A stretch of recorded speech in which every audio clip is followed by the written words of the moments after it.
Hunger Games. Hello, I'm Ryan Donato. Hello, welcome back to another review. I'm here to talk about the Hunger Games prequel called The Ballad of Songbirds and Snakes. This movie is fine. It is a prequel to the Hunger Games franchise. I would love to say trilogy, but they greedily extended the second part, the two-part finale, like the Harry Potter, the Twilight, Avengers and stuff. But yeah, I'm a decent Hunger Games fan. I was like 12 when the first one came out, and I thought it was all right, but it was definitely like overhyped. And then when the second one came out, I even have a Facebook post from recently where I was like, I can't wait to hate this movie. I went on opening night. I was ready to fucking tear it to shreds, and it was awesome. It's the Empire Strikes Back of the Hunger Games franchise. And then the third one stinks. And then the fourth one's like, it's all right. It's finally over. I'm not too big of a fan. I've probably seen each of them like 3 times each. Definitely the second one more than all the rest of them. I didn't rewatch them for this new movie coming out because I think I watched them last year. But we have to make more money. So the books came out, the 3 original books. I've read the first 2. I stopped because I don't know how to read. And then the movies come out, and then there was a prequel book,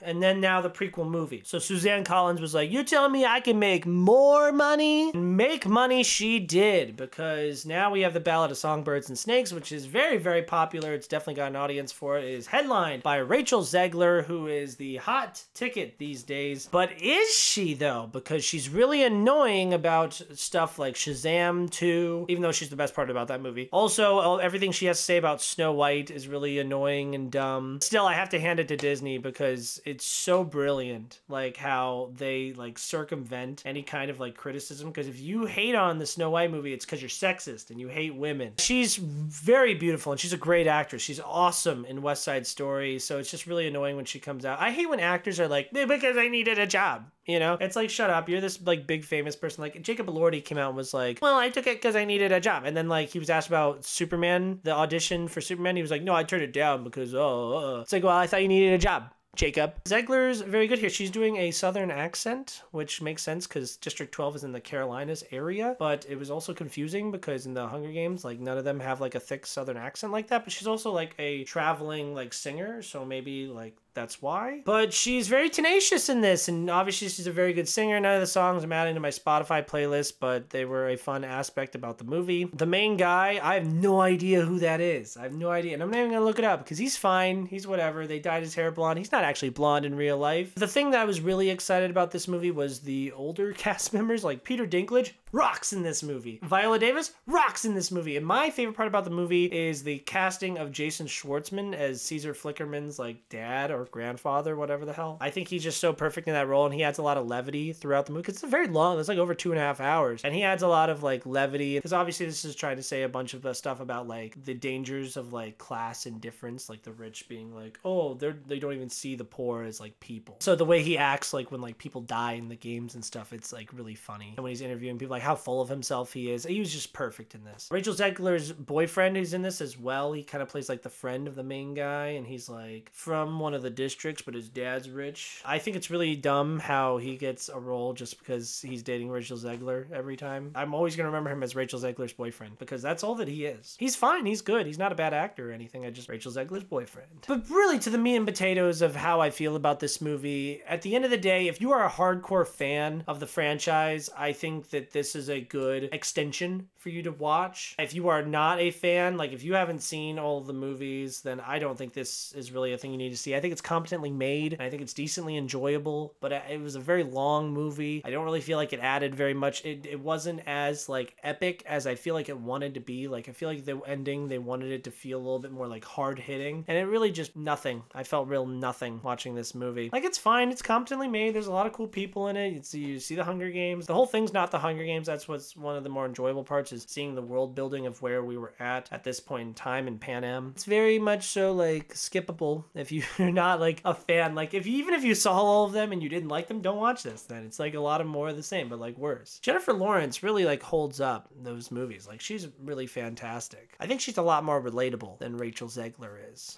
3 out of 5. I think it's fine.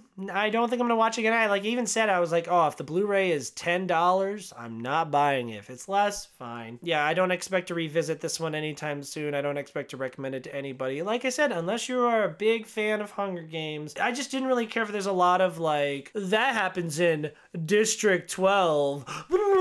no, they said District 12. That's where Katniss is from. Oh, this plant, it's called Katniss. And it's like, oh, blah, blah, that's Jennifer Lawrence's character. And oh my God. Every time that they're like, remember the Hunger Games? Remember? You remember? I'm like, oh my God, shut the fuck up. Because it's just been like less than 10 years. It's been like 8 years since the last movie came out. So I'm not like super nostalgic for it. I kind of wish it stood on its own a little bit more. And I also wish they took bigger swings. Like the end of this movie, I was really like, oh, what a waste. A lot of competent people. Competent movie. 3 out of 5. Go check it out if you like the Hunger Games. If you do not, then don't. Thank you so much for watching this review. Like, comment, subscribe, and tell me what your favorite Hunger Games movie is. And if it's not the second one, Catching Fire, then you're wrong. You're wrong, because Francis Lawrence is awesome.